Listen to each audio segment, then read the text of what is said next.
I was in the middle of finalizing the biggest contract of my career when my sister's name flashed across my phone screen. 3 years of radio silence, and now she decides to call. My finger hovered over the decline button, but something made me hesitate. My name is Eliza, and I should have trusted my first instinct. "Everyone's waiting for you at Mom and Dad's," Cassie chirped, her voice dripping with that sugary sweetness she reserves for when she wants something. "I have the most amazing news." I glanced at the stack of paperwork on my desk, Mr. Winslow's multi-million-dollar charity gala contract sitting unsigned. "Cassie, I'm kind of in the middle of." "Please, Liz? For me? You're already missing out on so much family time lately." The guilt trip. Classic Cassie. I could practically see her bottom lip quivering through the phone. "Fine," I sighed, checking my watch. "I'll be there in 30 minutes. I texted Mr. Winslow's assistant to reschedule our signing meeting, praying this wouldn't cost me the contract. The drive to my parents' house felt longer than usual, each mile stirring up memories I'd rather forget. When I walked in, the living room was packed with familiar faces, wearing expectant smiles. Aunt Mavis winked at me from her usual perch by the window. Mom and Dad sat beaming on the sofa. And there was Cassie, center stage as always, clutching the arm of a tall, handsome stranger. "Everyone," she announced, "this is Nolan Barrett, my fiance." The room erupted in squeals and congratulations.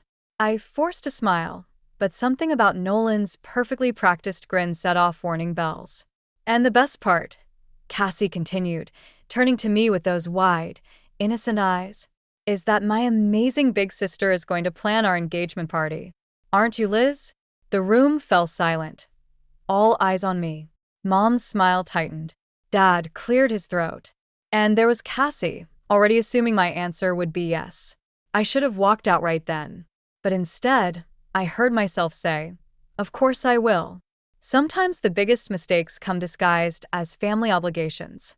The morning after Cassie's announcement, I sat across from Mr. Winslow in my office, watching 3 years of networking crumble. His expression remained neutral as I explained the situation, but his fingers drummed steadily on my desk.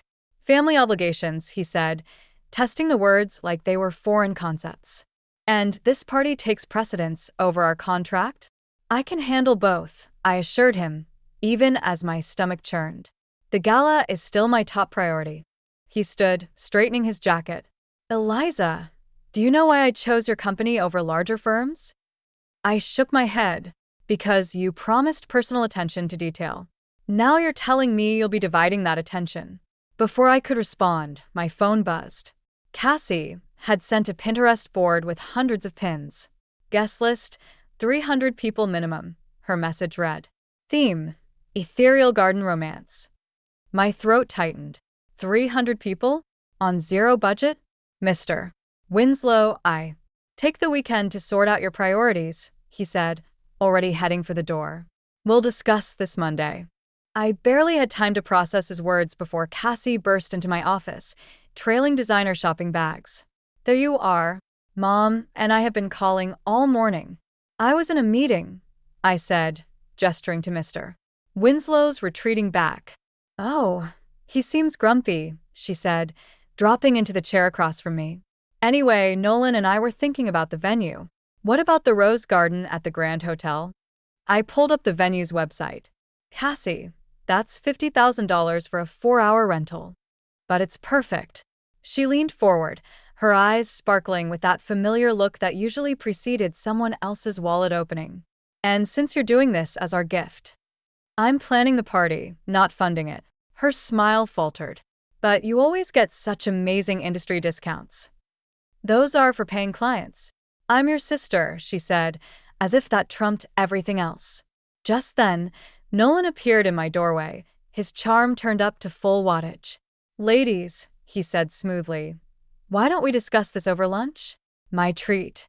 Something about the way he emphasized my treat made me wonder exactly whose treat it really was. The email arrived while I was knee-deep in vendor quotes for both Cassie's party and Mr. Winslow's gala. Anonymous, with only a subject line that read, "About Nolan Barrett." I almost deleted it as spam until I saw the attached newspaper clippings. 3 failed businesses in 2 years. Multiple investor lawsuits. And a pattern of dating wealthy women who mysteriously lost their savings. My phone buzzed. Aunt Mavis. "Come over," she said without preamble. "There's something you need to hear."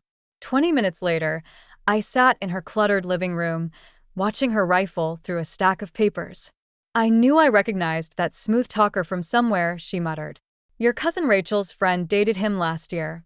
Lost her trust fund investing in his revolutionary tech startup." My stomach dropped. Does Cassie know?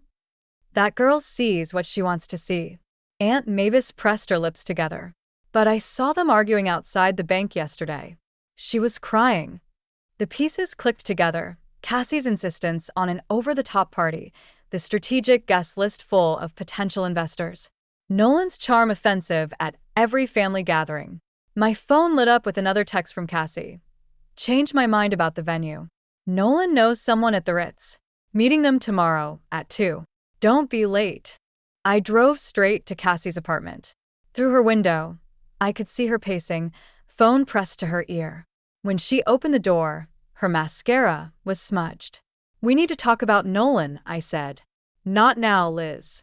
I'm dealing with something." She tried to close the door, but I caught it. "Like the fact that your fiancé has a history of scamming women?" Her face went white. "You don't understand. He just needs this one opportunity to prove himself.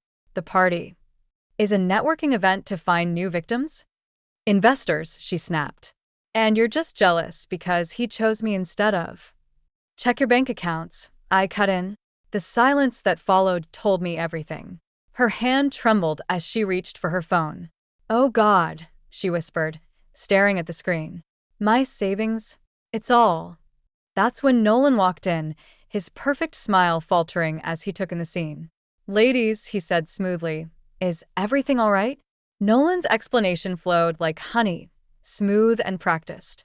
He sat at my parents' dining room table, spinning tales about investment opportunities and temporary setbacks while Cassie clutched his arm, nodding along.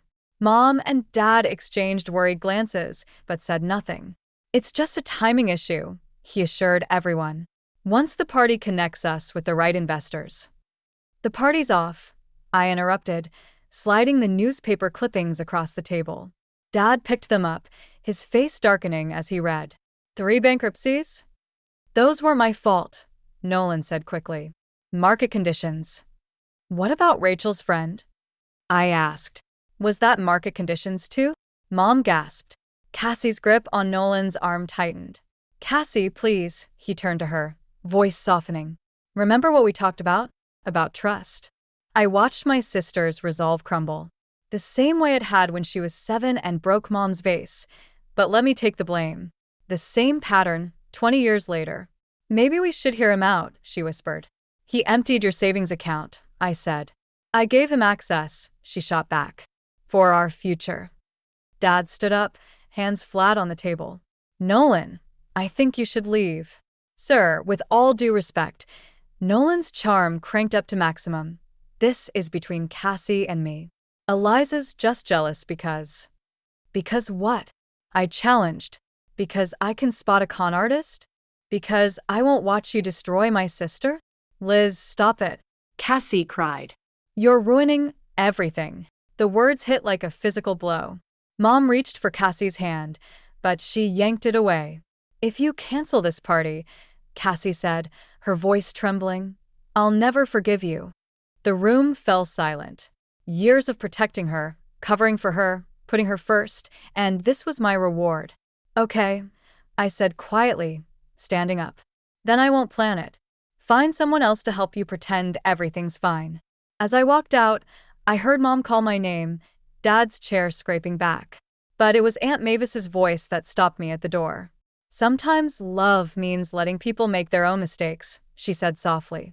I didn't look back. 3 days after walking out of my parents' house, I found myself staring at an email from one of Nolan's former business partners. Attached were bank statements showing systematic withdrawals from multiple accounts, all belonging to women he'd dated. My phone buzzed. "Mr. Winslow." I've been doing some digging, he said without preamble. Your sister's fiance approached my company last year. Tried to secure funding using falsified documents. My hands shook as I opened another email, this one from the venue Cassie wanted. The deposit had been paid. With my company credit card. I dialed Cassie's number. Straight to voicemail. The drive to her apartment felt like moving through fog. When I got there, the door was unlocked. Inside, drawers hung open, clothes scattered everywhere. On the kitchen counter, a handwritten note. Going away for a few days. Don't try to stop us. See. My mother's hysterical voice cut through my shock. She's not answering. Harold, make her answer. I turn to find my parents in the doorway, Dad holding Mom's trembling shoulders. The bank called, he said quietly. She emptied her college fund this morning. All of it. And my jewelry, Mom whispered. My grandmother's rings. A text notification lit up my phone. Aunt Mavis. Check your office security cameras. Now. I pulled up the feed on my phone. There they were, Cassie and Nolan, walking out with my laptop and client files. The ones containing wealthy investors' contact information. I have to stop this, I said, already moving toward the door. Eliza, wait, Dad called after me. We should call the police. And what? Have Cassie arrested? Watch Mom's heart break even more. I shook my head. No. I enabled this by staying quiet. I'll fix it my way. How? I thought of Mr. Winslow, of all my industry connections, of every person Nolan had hurt, by giving him exactly what he wants, I said. A room full of wealthy investors. But this time, they'll be waiting for him. Sometimes the best revenge isn't destroying someone, it's letting them destroy themselves. The rose garden at the Grand Hotel buzzed with anticipation. Mr. Winslow's carefully selected guests mingled with Nolan's potential investors, while plainclothes security blended seamlessly with the crowd. Everything was perfect, except for the knot in my stomach as I watched Cassie walk in, radiant in white. You came, she beamed, hugging me. I knew you'd forgive us. I forced myself to hug her back, feeling the outline of Mom's stolen rings under her dress. Of course. You're my sister. Nolan appeared behind her, champagne in hand. Eliza, I have to admit, you've outdone yourself. These contacts are exactly what we needed. Anything for family, I said, catching Mr. Winslow's subtle nod across the room. The evening progressed according to plan until Aunt Mavis grabbed my arm. Cassie's crying in the bathroom, she whispered. She's having second thoughts. My carefully constructed trap began to crumble. What? She found something on Nolan's phone. She wants to leave. I rushed to the bathroom, finding Cassie hunched over the sink. He's been lying, she choked out. About everything. The business, the money. There's another woman. I know, I said quietly. That's why I arranged this party. She straightened, mascara streaking her cheeks. What do you mean, arranged? Before I could explain, Nolan's voice boomed through the speakers, announcing his new business venture. The trap was springing without us. Those investors, Cassie whispered, realization dawning. They're here to expose him? I nodded. How could you? She backed away. You set him up. Set us up. To protect you. By humiliating me in front of everyone? Her voice cracked. I would rather lose everything than have my own sister betray me like this. She stormed out before I could stop her. Through the bathroom window, I watched her run to Nolan, whisper in his ear. His eyes found me across the room, narrowing with understanding. In that moment, I realized my mistake. In trying to save my sister, I'd given her abuser the perfect weapon against me, her loyalty to him. Nolan raised his glass, smiling directly at me. To family, he announced. And the lengths they'll go to destroy each other. The moment Nolan finished his toast, Mr. Winslow stood. Fascinating proposal, Mr. Barrett. Perhaps you'd like to explain how it differs from your last 3 failed ventures. The room shifted. Investors whispered. Phones appeared, searching. Or, another voice called, Rachel's friend, right on cue. How it compares to the tech startup that disappeared with my trust fund? Nolan's smile cracked. Cassie, darling, we should go. No one's going anywhere, Dad said, blocking the exit. Two security guards appeared behind him. Cassie looked between us all, realization dawning. You planned this. All of you. Because we love you. Mom stepped forward, reaching for her daughter. Cassie backed away. Love? By ambushing me? Humiliating me? By stopping you from making the biggest mistake of your life, I said quietly. Nolan laughed, that smooth mask finally slipping. Tell them, Cassie. Tell them about the account transfers. The contracts you signed. My sister went pale. I had to. He said if I really loved him. If you really loved me? Nolan's voice turned ugly. You really are that naive. Just like your sister said.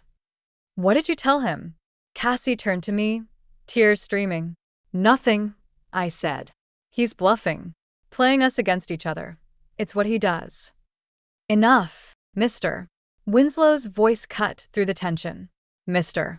Barrett, my security team has some questions about those falsified documents you submitted last year. As the guards moved in, Nolan grabbed Cassie's arm. Baby, tell them this is a mistake. Tell them. She yanked away, Mom's rings slipping from her pocket, scattering across the floor like broken promises. The only mistake, Cassie whispered, was choosing you over my family. Later, as police led Nolan away, Cassie collapsed into my arms. I'm sorry, she sobbed. For everything. I was so scared of being alone, of being nothing. You were never nothing, I said, holding her tight. You're my sister. Mom picked up her rings, studying them before pressing them into Cassie's hand. We all make mistakes, sweetheart. The strength comes in admitting them. Aunt Mavis appeared with tissues and her trademark wisdom. Family isn't about being perfect. It's about being there when the imperfections show. 6 months later, I stood in the grand ballroom of the Winslow Hotel, watching my vision for their annual charity gala come to life. Mr. Winslow approached, champagne in hand. Quite a turnaround from last year's crisis, he said, nodding toward where Cassie worked the room in her event coordinator uniform. My sister had insisted on starting at the bottom, earning her place. She's a natural, I admitted. Better with a guest than I am. Different strengths, he corrected. Speaking of which, that expansion proposal you submitted. A commotion near the entrance drew our attention. Mom arrived, wearing her grandmother's rings again, Dad at her side. But it was the envelope in her hands that made my heart skip. Found this while cleaning the attic, she said, handing it to me. I should have given it to you years ago. Inside were newspaper clippings of every event I'd ever planned, dating back to my first wedding coordination job. On the margins, Mom's handwriting. My daughter did this. I was always proud, she whispered. I just didn't know how to show it without making Cassie feel less than. I finished. The old pain surfaced, but differently now, like a scar that had finally healed. Aunt Mavis appeared, trademark timing intact. Well, would you look at that, both Hartley girls making their mark. Different paths, same strength. Cassie joined us, clipboard in hand. Security needs you at the west entrance, she said professionally, then broke into a grin. Unless your assistant manager can handle it? Show me what you've got, I smiled. As she walked away, Dad squeezed my shoulder. You did good, kiddo. Not just the event, everything. We all did, I said, watching my family spread out through the room, each finding their place. Mom chatting with donors, Dad talking business with Mr. Winslow, Cassie commanding her first crisis with confident ease. The revenge I'd planned had transformed into something else, not just justice or protection, but restoration. Sometimes healing a family means letting it break first, then building something stronger from the pieces. I checked my watch. Time to start the evening's presentations. After all, we had 2 successes to celebrate, the gala and the journey that brought us here.